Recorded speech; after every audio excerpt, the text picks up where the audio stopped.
ಚಿಂಚೋಳಿ ತಾಲೂಕಾ ವೀರಶೈವ ಲಿಂಗಾಯತ ಸಮಾಜದ ವತಿಯಿಂದ ವೀರವನಿತೆ ಕಿತ್ತೂರಾಣಿ ಚೆನ್ನಮ್ಮ ಅವರ 2ನೇ ವರ್ಷದ ಜಯಂತ್ಯುತ್ಸವ ಕಾರ್ಯಕ್ರಮ ಅಂಗವಾಗಿ ಬೃಹತ್ ಉಚಿತ ಆರೋಗ್ಯ ತಪಾಸಣೆ ಹಾಗೂ ವೀರಶೈವ ಲಿಂಗಾಯತ ಸಮಾಜದ ವಿವಿಧ ಸಾಧಕರಿಗೆ ಸನ್ಮಾನ ಕಾರ್ಯಕ್ರಮ ಹಮ್ಮಿಕೊಳ್ಳಲಾಯಿತು. ಕಾರ್ಯಕ್ರಮವನ್ನು ಕಲಬುರಗಿ ನಗರದ ಮನ್ನೂರು ಆಸ್ಪತ್ರೆ ಮುಖ್ಯಸ್ಥರಾದ ಡಾಕ್ಟರ್ ಫಾರೂಕ್ ಮನ್ನೂರ್ ಅವರು ಸಸಿಗೆ ನೀರು ಹಾಕುವ ಮುಖಾಂತರ ಕಾರ್ಯಕ್ರಮಕ್ಕೆ ಚಾಲನೆ ನೀಡಿ ಮಾತನಾಡಿದರು. ಬ್ರಿಟಿಷರ ವಿರುದ್ಧ ಒಂದು ಹೋರಾಟ ಮಾಡಿ ತಮ್ಮ ಜೀವನ ಪೂರ್ತ ಅವರು ನಮ್ಮ ರಾಜ್ಯಕ್ಕೆ ಉಳಿಸುವಂಥ ಕಾರ್ಯ ಮಾಡಿದ್ರು. ಇದರ ಅರ್ಥವೇನೆಂದರೆ ಬರೀ ಗಂಡಸು ಮಕ್ಕಳಷ್ಟೇ ಮಾಡುವಂಥ ಕೆಲಸ ಅಂಥೇಳಿ ತಿಳ್ಕುವಂಥ ಬಹಳಷ್ಟು ಮಂದಿ ಇದ್ದಾರೆ. ಇವತ್ತಿನ ಕಾಲದಲ್ಲಿ ಇನ್ನೂ ಮಂದಿ ಯೋಚನೆ ಮಾಡ್ತಾ ಇದ್ದಾರೆ. ಬಟ್ ಅಷ್ಟು ವರ್ಷಗಳ ಹಿಂದೆ ಅವರು ಎಷ್ಟು ಸೊಸೈಟಿ ಒಳಗಡೆ ತಮ್ಮ ಮನೆಯಲ್ಲಿ ಆಗಲಿ ಎಷ್ಟು ಅವ್ರಿಗೂ ಬೈಂಡಿಂಗ್ ಇರುತ್ತೆ. ಬೈಂಡಿಂಗ್ ಅಂದರೆ ಮನೆಯಲ್ಲಿ ಆಗಲಿ ತಂದೆ ತಾಯಿ ಆಗಲಿ ನಮ್ಮ ಬೀಗರಾಗಲಿ ಅದೇ ನಿನ್ನ ಹೆಣ್ಮಕ್ಳಿಗೆ ಜಮ್ಮ ನೀನು ಇದು ಮಾಡಬೇಡ್ದ ನೀ ಅದು ಮಾಡಬೇಡ್ದ ಅಂತೇಳಿ ಭಾಳಷ್ಟು ಅವರಿಗೆ ಹೇಳ್ತಾರೆ. ಸೊ ಅಂಥ ಕಾಲದಲ್ಲಿ ಅವರು ಅಷ್ಟು ದೊಡ್ಡ ಕಾರ್ಯ ಮಾಡಿದ್ದಾರೆ. ಅಂದ್ರೆ ನಾವು ಯಾವುದೇ ಹೆಣ್ಮಕ್ಳು ಯಾವಾಗಲೂ ಯೋಚನೆ ಮಾಡಬಾರ್ದು, ನಾವು ಇದು ಮಾಡೋಕ್ಕಾಗಲ್ಲ ಅದು ಮಾಡೋಕ್ಕಾಗಲ್ಲ ಅಂತ ಹೇಳಿ ಇದು ಯೋಚನೆ ಮಾಡಬಾರ್ದು ಅಂತ ಹೇಳಿ ನಾನು ಇಷ್ಟೇ ಹೇಳ್ಬೇಕಂತ ಬಯಸ್ತೇನೆ. ಮತ್ತು ಎಜುಕೇಷನ್ ಆಗಲಿ ಹುಡುಗರಿಗಾಗಲಿ ಮತ್ತು ನಮ್ಮ ಅನ್ಎಂಪ್ಲಾಯ್ಮೆಂಟ್ ಆಗಲಿ ಮತ್ತು ಎಜುಕೇಷನ್ ಆಗಲಿ ಬಹಳಷ್ಟು ಸೆಕ್ಟರ್ದಲ್ಲಿ ವರ್ಕ್ ಮಾಡ್ತಾ ಇದ್ದೀವಿ. ನಮ್ಮ ಟೀಮ್ನು ನಮಗೆ ಸಪೋರ್ಟ್ ಮಾಡ್ತಾ ಇದೆ. ಯಾವಾಗಲೂ ಲಾಸ್ಟ್ ಇಯರ್ ನಾವು ಒಂದು 500 TB ಪೇಷಂಟ್ಗೆ ಅಡಾಪ್ಟ್ ಮಾಡಿದ್ವಿ. ಅದರಲ್ಲಿ ಕಲಬುರಗಿನಲ್ಲಿ 1500 TB ಪೇಷಂಟ್ ಇದ್ದರು ಲಾಸ್ಟ್ ವರ್ಷ. ಅದರಲ್ಲಿ 500 TB ಪೇಷಂಟಿಗೆ ನಾವೇ ದತ್ತಕ್ಕೆ ತಗೊಂಡು ಅವರಿಗೆ ಪ್ರೋಟೀನ್ ಸಪ್ಲಿಮೆಂಟ್ 6 ತಿಂಗಳವರೆಗೂ ನಾವು ಕೊಟ್ಟಿದ್ದೀವಿ. ಅದರಿಂದ ನಮಗೆ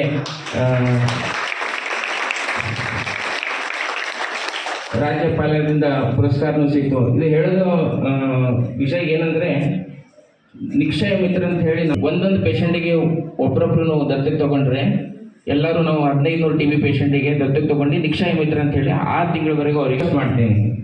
ಅದು ಬಿಟ್ಟು ಹುಡುಗಿಯರ ಸಲುವಾಗಿ ಸುಕನ್ಯಾ ಸಮೃದ್ಧಿ ಯೋಜನಾ ಅಂತ ಹೇಳಿ ಒಂದು ಇದು ಇದೆ, ಸ್ಕೀಮ್ ಇದೆ ಪೋಸ್ಟ್ ಆಫೀಸ್ನಲ್ಲಿ. 300 ಹುಡುಗಿಯರಿಗೆ ನಾವು ಅಡಾಪ್ಟ್ ಮಾಡಿದ್ದೀವಿ.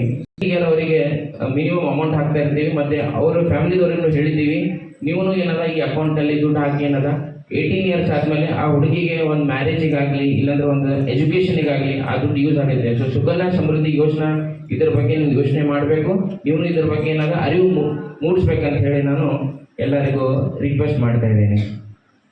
ಮತ್ತು ಬರುವ ದಿನಗಳಲ್ಲಿ ಚಿಂಚೋಳಿಯಲ್ಲಿ ನಮ್ಮ ಅಕ್ರಮ್ ಅವರು ಆನ್ ಸ್ಪಾಟ್ ನ್ಯೂಸ್ CEO ಇದ್ದಾರೆ. ಅವರಾಗಲಿ ನಮ್ಮ ಸಂಜೀವ್ ಪಾಟೀಲ್ ಅವರಾಗಲಿ ಸರ್ ಯಾವುದೇ ಈ ಒಂದು ಸ್ಕೂಲ್ನಲ್ಲಿ ಏನಾದರೂ ಹುಡುಗರಿಗಾಗಲಿ ಏನಾದರೂ ಅವಶ್ಯಕತೆ ಇದ್ದರೆ ಅದು ಎಜುಕೇಷನ್ ಪರ್ಪಸ್ ಏನೇ ಇದ್ದರೆ ಅದಕ್ಕೆ ಹೆಲ್ಪ್ ಮಾಡಬೇಕಂತ ಹೇಳಿ ನಾವು ಒಂದು ನಿರ್ಧರಿಸಿದ್ದೀವಿ. ಡೆಫಿನೆಟ್ಲಿ ಯಾವುದೇ ನಮ್ಮ ಕೈಯಿಂದ ಏನೇನಾಗುತ್ತೆ ಅದೆಲ್ಲ ಮಾಡಬೇಕು ಅಂತ ಹೇಳಿ ನಾವು ಪ್ರಯತ್ನ ಮಾಡ್ತಾ ಇದ್ದೀವಿ. ಒಂದು ಎಜುಕೇಷನ್ ಆಗಲಿ ಒಂದು ವಿಮೆನ್ ಎಂಪವರ್ಮೆಂಟ್ ಇದು 2 ಕಾರ್ಯಗಳಿಗೆ ನಾವು ಜಾಸ್ತಿ ಬೆಂಬಲ ಮಾಡ್ತಾ ಇದ್ದೀವಿ. ಇದಕ್ಕೆ ನೀವೆಲ್ಲರೂ ನಮಗೆ ಸಹಕಾರ ಮಾಡಬೇಕಂತ ಹೇಳಿ ನಾನು ಬೇಡ್ಕೊತೇನೆ. ಬಹಳ ಮಂದಿ ಇದ್ದಾರೆ ಮಾತಾಡೋಕ್ಕೆ, ಸೊ ನಾನು ಸ್ವಲ್ಪ ಮಾತಾಡ್ತೀನಿ.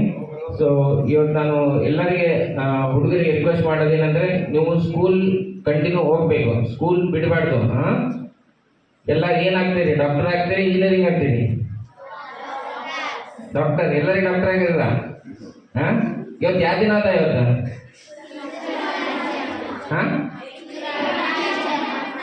ನ್ಯಾಷನಲ್ ಸೈನ್ಸ್ ಡೇ ಕೂಡ ಇದೆ ಇವತ್ತು. ಇವತ್ತು CV ರಮನ್ ಅವರ ಒಂದು ದೊಡ್ಡ ಕೊಡುಗೆ ಸಲಹೆ ಒಂದು CV ರಮನ್ ಡೇ ಅಂತೇಳಿ ನ್ಯಾಷನಲ್ ಸೈನ್ಸ್ ಡೇ ಅಂತ ಮಾಡ್ತಾರೆ. ಸೊ ಬರೀ ಡಾಕ್ಟರೇ ಆಗಬೇಕು ಇಂಜಿನಿಯರೇ ಆಗಬೇಕು ಅಂತಿರಲ್ಲ, ಭಾಳಷ್ಟು ಸೆಕ್ಟರ್ಸ್ ಇದ್ದಾವೆ. ಸೈಂಟಿಸ್ಟ್ ಆಗ್ಬೋದು, ಪೈಲಟ್ ಆಗ್ಬೋದು, ಏನು ಬೇಕಾದ್ರೂ ಆಗ್ಬೋದು. ಯಾವುದಕ್ಕೆ ಏನದ ಒಂದು ಮಿತಿ ಇಲ್ಲ. ಮಿತಿ ಮೀರಿ ಮುಂದೆ ಹೋಗೋರೆ ಏನದ ದೊಡ್ಡವರಾಗಿ ಬರ್ತಾರೆ. ಭಾಳಷ್ಟು ಸಣ್ಣ ಸಣ್ಣ ಶಾಲೆಯಿಂದ ಎಷ್ಟು ಮಂದಿ IAS IPS ಆಫೀಸರ್ ಇದ್ದಾರೆ. ಭಾಳಷ್ಟು ಮ್ಯಾಕ್ಸಿಮಮ್ 70 to 80% ಅವರು ಕನ್ನಡ ಶಾಲೆಲಿಂದ ಇರ್ತಾರೆ, ಇಲ್ಲಾಂದ್ರೆ ಭಾಳ ಹಳ್ಳಿಗಳಿಂದ ಇರ್ತಾರೆ. ನೀವು ನೋಡ್ಬೋದು ಅವ್ರಿಗೆ ಯಾರು ದೊಡ್ಡ ಮಟ್ಟಿಗೆ ಬೆಳೆದಾರ 90% ಭಾಳ ಸಣ್ಣ ಇದರಲ್ಲಿ ಮನುಷ್ಯಾಗ ಒಂದು ದೃಢ ನಿಷ್ಠೆ ಇರಬೇಕು, ನಾವು ಮಾಡ್ಬೇಕಂತ ಹೇಳಿ. ನೀವು ಮಾಡಿ ನಿಮ್ಮ ತಂದೆ ತಾಯಿ ಹೆಸರು ತರಬೇಕು, ನಿಮ್ಮ ಶಾಲೆ ಹೆಸರು ತರಬೇಕು, ನಿಮ್ಮ ಟೀಚರ್ ಹೆಸರು ತರಬೇಕು, ನಿಮ್ಮ ಊರಿನ ಹೆಸರು ತರಬೇಕು. ತರ್ತೀರಾ? Okay, very good. ಭಾರತ ದೇಶಕ್ಕೆ ಸ್ವಾತಂತ್ರ್ಯಕ್ಕಾಗಿ ಹೋರಾಡಿದ ವೀರವನಿತೆ ಕಿತ್ತೂರಾಣಿ ಚೆನ್ನಮ್ಮ ಅವರು ಭಾರತಕ್ಕೆ ಮತ್ತು ಕರ್ನಾಟಕಕ್ಕೆ ಬ್ರಿಟಿಷರ ವಿರುದ್ಧ ಹೋರಾಡಿದ್ದಾರೆ. ಕಿತ್ತೂರಾಣಿ ಚೆನ್ನಮ್ಮನವರ ಸಿದ್ಧಾಂತವನ್ನ ನಾವೆಲ್ಲರೂ ಅಳವಡಿಸಿಕೊಳ್ಳಬೇಕು. ಕಿತ್ತೂರಾಣಿ ಚೆನ್ನಮ್ಮನವರ ತತ್ವ ಸಿದ್ಧಾಂತಗಳನ್ನು ನಾವೆಲ್ಲ ಮೈಗೂಡಿಸಿಕೊಳ್ಳಬೇಕು. ಇಂದಿನ ಎಲ್ಲ ಮಹಿಳೆಯರು ಕಿತ್ತೂರಾಣಿ ಚೆನ್ನಮ್ಮನ ಆದರ್ಶದಂತೆ ಬದುಕಬೇಕು ಮತ್ತು ಈಗಿನ ಮಕ್ಕಳು ಕಿತ್ತೂರಾಣಿ ಚೆನ್ನಮ್ಮನವರ ಜೀವನ ಚರಿತ್ರೆಯನ್ನ ಎಲ್ಲರೂ ತಿಳಿದುಕೊಳ್ಳಬೇಕೆಂದು ಹೇಳಿದರು. ಕಿತ್ತೂರಾಣಿ ಚೆನ್ನಮ್ಮನವರ ಜಯಂತಿ ಉಚಿತ ಆರೋಗ್ಯ ತಪಾಸಣಾ ಕಾರ್ಯಕ್ರಮ ಇಟ್ಟಿದ್ದು ಬಹಳಷ್ಟು ಸಂತೋಷದ ವಿಷಯವಾಗಿದೆ ಎಂದು ಹೇಳಿದರು. ಕಾರ್ಯಕ್ರಮದಲ್ಲಿ ದಿವ್ಯ ಸಾನ್ನಿಧ್ಯವನ್ನ ಚಿಮ್ಮ ಇದಾಲಾಯಿ ಗ್ರಾಮದ ಪರಮ ಪೂಜ್ಯ ಶ್ರೀಗಳ ವಿಜಯ ಮಹಾಂತ ಮಹಾಸ್ವಾಮಿಗಳು, ಐನಾಪುರ ಗ್ರಾಮದ ಪೂಜ್ಯ ಶ್ರೀಗಳಾದ ಪಂಚಾಕ್ಷರಿ ದೇವರು, ದಾವಣಗೆರೆ ಮಹಿಳಾ ಮತ್ತು ಮಕ್ಕಳ ಅಭಿವೃದ್ಧಿ ಇಲಾಖೆಯ ಜಿಲ್ಲಾ ನಿರೂಪಣಾ ಅಧಿಕಾರಿಗಳಾದ ಗುರುಪ್ರಸಾದ್ ಕವಿತಾಳ್, ಚಿಂಚೋಳಿ ಪುರಸಭೆ ಅಧ್ಯಕ್ಷರಾದ ಆನಂದ್ ಟೈಗರ್, ತಾಲೂಕು ಆರೋಗ್ಯಾಧಿಕಾರಿಗಳಾದ ಡಾಕ್ಟರ್ ಮೊಹಮ್ಮದ್ ಗಫರ್, ಚಂದಾಪುರ ಸರ್ಕಾರಿ ಆಸ್ಪತ್ರೆ ಆಡಳಿತಾಧಿಕಾರಿಗಳಾದ ಡಾಕ್ಟರ್ ಸಂತೋಷ್ ಪಾಟೀಲ್, ಬಿಸಿಎಂ ಅಧಿಕಾರಿಗಳಾದ ಅನಸೂಯ ಚೌಹಾಣ್, ವೀರಶೈವ ಲಿಂಗಾಯತ ಸಮಾಜದ ತಾಲೂಕಾ ಗೌರವಾಧ್ಯಕ್ಷರಾದ ರಮೇಶ್ ಪಡಶೆಟ್ಟಿ ಐನಾಪುರ್, ವೀರಶೈವ ಲಿಂಗಾಯತ ಸಮಾಜದ ಹಿರಿಯ ಮುಖಂಡರಾದ ವಿಶ್ವನಾಥ್ ಪಾಟೀಲ್ ಪೋಲಕಪಳ್ಳಿ, ಮಲ್ಲಿಕಾರ್ಜುನ್ ಕೇಶ್ವರ್, ಜಗದೀಶ್ ಸಜ್ಜನ್, ವೀರಶೈವ ಲಿಂಗಾಯತ ಸಮಾಜದ ತಾಲೂಕಾ ಅಧ್ಯಕ್ಷರಾದ ಸಂಜೀವ್ ಕುಮಾರ್ ಪಾಟೀಲ್, ತಾಲೂಕಾ ಪ್ರಧಾನ ಕಾರ್ಯದರ್ಶಿಗಳಾದ ವೀರಶೈವ ದೇಸಾಯಿ, ಚಿಮ್ಮ ಈದಾಲಾಯಿ, ಕ್ಷೇತ್ರ ಧರ್ಮಸ್ಥಳ ತಾಲೂಕಾ ಮುಖ್ಯಸ್ಥರಾದ ಗೋಪಾಲ್ಜಿ ಅವರು ವೇದಿಕೆ ಮೇಲೆ ಉಪಸ್ಥಿತರಿದ್ದರು. ಕಾರ್ಯಕ್ರಮ ನಿರೂಪಣೆಯನ್ನ ಕಾಶಿನಾಥ್ ಮಡಿವಾಳ ಅವರು ನೆರವೇರಿಸಿದರು. ಕಾರ್ಯಕ್ರಮದಲ್ಲಿ ವೀರಶೈವ ಲಿಂಗಾಯತ ಸಮಾಜದ ಬಾಂಧವರು ವಿವಿಧ ಕ್ಷೇತ್ರದಲ್ಲಿ ಸಾಧನೆ ಮಾಡಿದ್ದಕ್ಕಾಗಿ ಸನ್ಮಾನ ಮಾಡಲಾಯಿತು. ಕಾರ್ಯಕ್ರಮದಲ್ಲಿ ತಾಲೂಕಿನ ವೀರಶೈವ ಲಿಂಗಾಯತ ಸಮಾಜದ ತಾಲೂಕಾ ಪದಾಧಿಕಾರಿಗಳು ಹಾಗೂ ಸಮಾಜದ ಮುಖಂಡರು ಅನೇಕ ಕಾರ್ಯಕ್ರಮದಲ್ಲಿ ಭಾಗಿಯಾಗಿದ್ದರು.